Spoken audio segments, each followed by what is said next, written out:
This cocktail is like an old friend. Let me show you how to make an old Irish pal.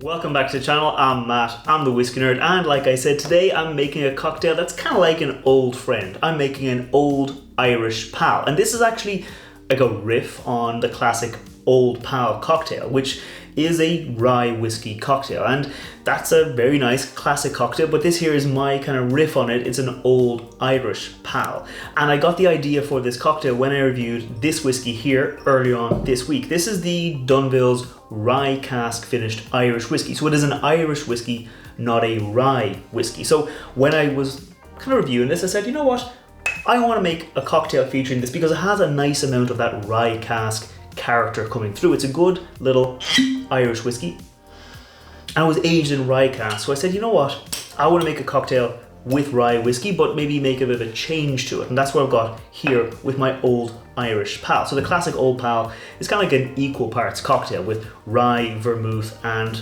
in this case it would actually normally be Campari, not Aperol, but for my variation, the old Irish pal, I'm kind of softening things out a little bit. I'm making it a little bit different. So what I'm going to do is I'm going to increase the amount of whiskey I use and then decrease the amount of red vermouth I'm using, because normally I'd be using red vermouth for an old pal. In this case though, I'm going to be splitting the difference. I'm going to go in with half of this kind of bianco vermouth, which is a lighter kind of semi-sweet vermouth. It still has all the kind of vermouth flavors to it, but doesn't have as much of a strong punch as the red vermouth, so that won't overpower the kind of lighter Irish whiskey.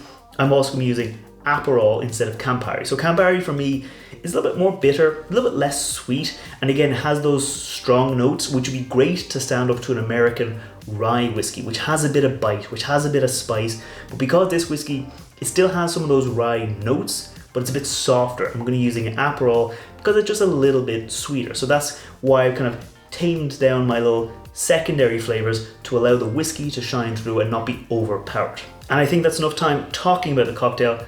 Let's get to making it. It is going to be a stirred drink, so we're going to get our mixing glass and we're going to pop a nice rock of ice into there before we measure out our ingredients. Starting off with my Dunville's rye cask Irish whiskey, I'm going to go in with 45ml or an ounce and a half of my rye whiskey, or sorry, my rye cask finished whiskey into there, and then I'm going to go in with 30ml of my Aperol. Like I said, like the classic recipe does call for Campari, which is a slightly more bitter, is a slightly more bitter version like of Aperol. It's an Italian bitter aperitif, but for me Aperol is just a little bit lighter, so that's why I'm using that. So I'm going to go in with 30ml of my Aperol, and then I'm going to go in with 30ml of vermouth, but like I said, I'm going to be splitting the difference. I'm going to be going in with 15ml of my Rosso red vermouth, and I'm going to go in with 15ml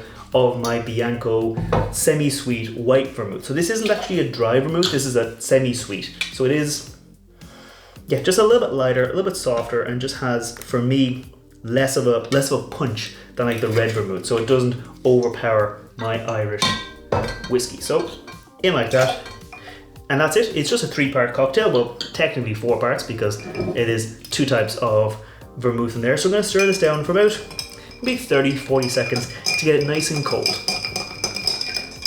Okay, I think this is nicely chilled now, so I'm going to get ready to strain it out. I've got a nice chilled glass that was just in the freezer, so it's going to be nice and cold. It's going to help keep our cocktail nice and cold. So I'm going to pop my strainer up top just like this and strain it out just like that. For a garnish on this cocktail, I'm going to keep it nice and simple. It's going to go in with a little orange zest over the edge, just like that. Pinch it together, and that right there is how I make an old Irish pal.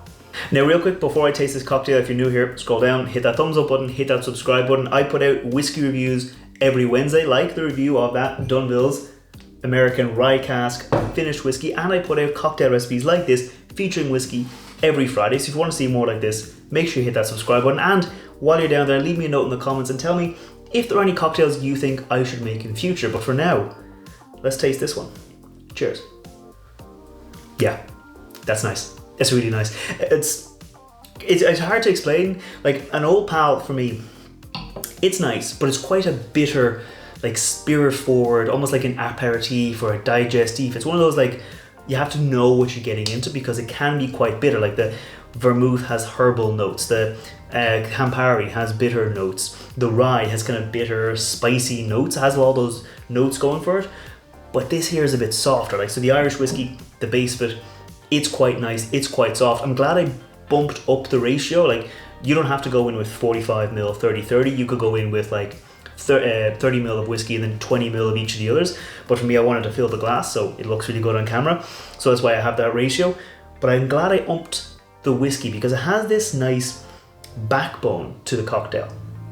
Yeah, you can taste the whiskey, but then you also get the spicy herbal notes of that vermouth, like those kind of the aromatized wine. You get that note.